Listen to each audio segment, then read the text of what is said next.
anybody with common sense even. Of course, Mark Twain said the most uncommon thing we have is common sense. To actually say something like that and to mean it, you can't go on like that, I don't think. I think that's untenable. Yeah, I mean, it's just like we only, as I stated at the beginning of the show, we can't gain new water. It's what it is. We've been drinking. You only got so much. You're absolutely right. Right. We've been drinking the same water that our dinosaur friends have been drinking. Hello. That's right.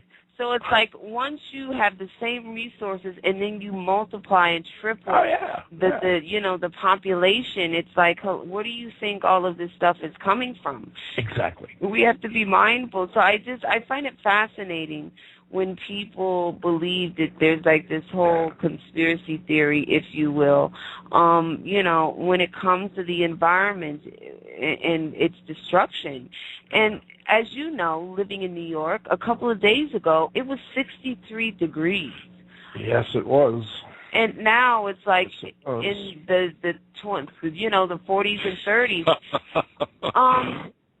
And I know things go in cycles, but we are helping to contribute to the speeding up of the ecological craziness. I mean, someone was telling me in upstate New York the other day they saw caterpillars and like all of these things out like right now. They're confused. I was in Washington, D.C. yesterday, and I saw daffodils. The cherry blossoms haven't come yet, but they're on their way. I know they are. So let me just say a word about water, because I know that your show has a wonderful title to it. I love the Water Network. This is the best, all right? So everything starts with water. So I'm going to take you to Orange County, California. I'll bet you that everybody there, almost to a person, is conservative. They are in the upper 10% of the country's wealth. They probably vote very conservatively too. I wouldn't say that they're all Republicans, but it's certainly a very high density of Republicans living in Orange County. And so about 10 years ago, they went to the governor and asked them to give them a higher water allotment than the rest of California because they could pay for it, which of course was the wrong thing to say because it really offended, even Schwarzenegger got offended at that and said, that's a ridiculous assumption just because you can afford something to take it away from somebody else who can't afford it. We allot water according to need, not according to who can afford it and who can't. So you're going to have to find the extra water that you need to grow Orange County into a bigger place on your own. So they were stuck with having to look at desalinization of the ocean, which is a very, very expensive process and somewhat destructive too, or deriving the water back from the water they make themselves through urine and feces every day. So they hired a corps of engineers, and they all came in and looked at the problem and said, for the amount of money that you're willing to spend, we recommend this approach. And the approach they recommended was to build what's called a reverse osmosis plant. And it can take black water, which is a combination of urine and feces and everything else that gets flushed down your toilets and into your drains from your showers or from your dishwashers. It takes that water, which is precious to begin with, and of course it ends up as something that nobody wants. Everybody tries to spend billions of dollars to try to get rid of it and to try to get it downstream from where you live, right?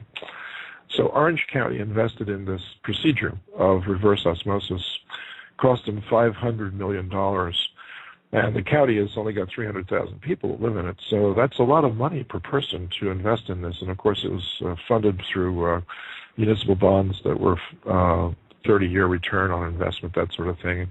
And the county bought into it because what they were going to get back was more water. Okay, that was the whole idea, is to get more water for making available more water to those that want to move into Orange County, which would increase the tax base, of course. It's all driven by money, right? So they built this thing, and like I said, it was about $500 million to build, and virtually every drop of water that was flushed down a toilet or washed down a drain ended up in this plant. And at the beginning of the plant, you wouldn't even want to look at the water. It's so ugly. And at the other end of this plant, after you finish doing all you're doing to it, you can drink it. It's absolutely pristine water. The problem with that, of course, was that nobody wanted to drink it because they knew where it came from. Mm-hmm. So they said, no, this is our water. We actually made this water, so you think we're going to drink our own urine and feces? You're crazy. Of course, that's not what they were going to drink, but nonetheless, that's the way they perceived it. So they ended up having to take the water that came out of this plant and truck it up into the San Bernardino Mountains and pour it out over the ground. And when it did, it filtered down through the rock and down into the aquifer. And then they drew it from the aquifer back up, and that's what they told them they were drinking. Everybody was fairly acceptance of that. They said, oh, yeah, our water comes from the ground, not from that plant. But what they ended up doing, the long and the short of it is, with a lot of money, of course, they ended up conserving water. They valued that water so much because it was the economic base for expansion. And the California government wasn't going to allocate any more for Orange County. They can now recover almost every drop of water that they drink and that they urinate or defecate every day. So that's a model, by the way, for other communities. By the way, they've actually paid for this plant by charging for the water, of course, but not at an exorbitant rate. This was about an 8-year payback for this plant that cost them $500 million to build. Let's take New York City, where you and I live now, or at least I live near it. I live in Fort Lee, but it's close enough for me to talk about New York. New York City throws away 1 billion of those gallons every day. Mm-hmm. 1 billion gallons of water a day. And here I am in Jordan, in Amman, talking to the Royal Society, which is their science group, about using hydroponic farming and things which they were not familiar with. And then I said, and by the way, New York City discards 1 billion gallons of fresh water every day. And every hand went up and says, how do we get it? How can you bring it over here? 1 billion gallons of water would supply enough water for the entire country of Jordan. So is there a way that New York City could possibly rescue that water that they throw away as gray water and return it to a state that would be maybe not drinkable right away, but certainly if you poured it over the ground and let it percolate down into an aquifer, you could withdraw it because nature will filter it for you. And that's drinkable water. Could New York City come up with a scheme like that? So I asked, could every city in the world operate under that constraint that you're not allowed to throw away your water? How's that for a rule for municipals? You're not allowed to throw away your water. You have to recover it. To me, that sounds awesome. I mean, I think that if you can dream it, it can be. I really believe that if you can dream of something such as that it can actually manifest into existence. And not only that, you said about recycling our waste and things of this nature. Mm-hmm. I also thought about the waste in reference to New York City, the waste of food. Oh. No question. Because here we don't have alleyways, so you see family, like in the summertime or at any time, you go to Little Italy or you go to the Restaurant Row district and you see tons and tons of wasted. I just thought to myself, how about this? How about we recycle, if it's vegetables, we recycle that, we pull the water, maybe out of those vegetables and use that water for other things. And also, we can make compost to rebalance out the soil. Look at you. That's you know what it goes for now? It doesn't go to waste, by the way. It feeds cockroaches. Oh, yes, it does, and they're very big. And the cockroaches feed the rats. So you've got an ecosystem there that's dependent on restaurant waste. Mostly it's restaurant waste, by the way. That for every New Yorker, I think they estimate that there were between 5 and 10 rats per person. So we feed a lot of other animals that we don't want to feed. You're very right about that. The New York rats and cockroaches here, they are eating real good. They're mighty fat. Oh, yeah. Oh, and some of the best restaurants, too. Absolutely. And, I would even go so far as to say human beings. Now, what I'm about to say may shock some people, and unfortunately, I don't know why it slipped off the tongue with remembering the woman's name, but there was this corporate woman. She was some executive in New York, and she is an environmentalist, and she began to see how we waste food. And she gathered these people, and they used to go on these tours where they used to drop off the food in New York for the grocery stores, and they would go through the garbage, and she would find, like, produce that was perfectly fine to eat. Sure. And she would pull it out and so on and so forth. It's like this new craze that's going on in New York. And I was watching her on 60 Minutes, and I was blown away at how much food it does feed another part of the ecosystem. But the other half, I'm like, wow, we could literally feed a small country, if you will, with the food that we waste, and also the water, if you will. But the opportunity is that, like you said, we could create within our own communities, like Harlem, the East Village, and other places, these vertical systems that can really recycle things and give people sustainable skills. You bet. Are you familiar with the work that Majora Carter's doing? No, I'm not.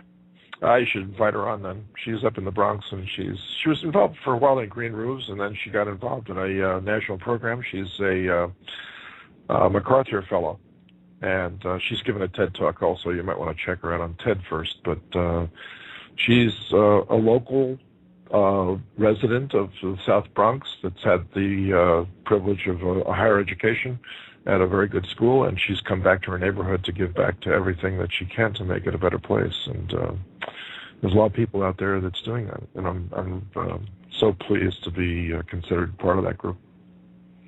Well, yes, we have to most definitely get in contact, because the more that we know about the environment and how we can actually bring solutions and not just talk about the issues, but the solutions to how we can change this paradigm of reality. What do you project for the future? What's your dream? Good question. I was asked that recently by another interviewer, and I said that if you'd asked me 2 years ago, before there were any vertical farms at all, I would have said my dream is to see the first vertical farm, but I've already seen the first vertical farm. I was in Korea last year to see a 3-story high-tech vertical farm that they constructed 3 months before I got there, and they surprised me by showing it to me, and I was just floored by the beginnings of something that started out as a classroom project. So today, when you asked the same question, I said, I could die tomorrow. To be honest with you, I could die tomorrow. And if I did, and you lifted up the lid of my coffin, you'd see a great big smile on my face. Because I have seen 8 vertical farms now come into existence, where there were none 2 years ago. And I think next year there'll be 80. And the year after that, there'll be 800. And the year after that, there might be 8,000. So that's my dream, is to watch this increase and be tried, because it's not all going to succeed, just like the first farms 10,000 years ago didn't succeed to begin with. They needed to practice, and they needed to make their mistakes, and they needed to fine-tune it. But I'm telling you right now that everybody's trying this now. Everyone's thinking of trying it. And you know how we are. We're a very clever species. If we want something bad enough, we will do it. And the best example of that I can possibly tell you about is NASA has captured the dust from the tail of a comet and brought it back to Earth for analysis. You know, when a species, there's no other species on this planet that could have ever done that, okay?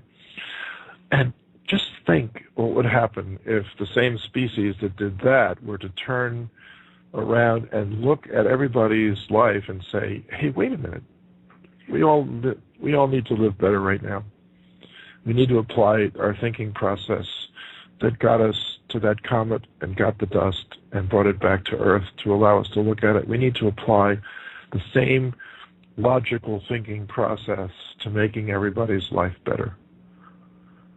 And that's my big dream, is that everyone who has control of their own destiny, not the people that don't. You know, half of the world doesn't, half of the world does. So the half of the world that has control over their own destiny should share that destiny with the other half that doesn't. And if you do that, both of you will have control over your destiny, and that means that everybody will. That's my dream. Wow. I have to say, I thank you for spending time with the HO Network and the HO Network family. It is individuals like you who captivate the imagination of the collective. And not only are you a leader, but you inspire others to be a leader. You inspire a generation. And I thank you for your service to humanity.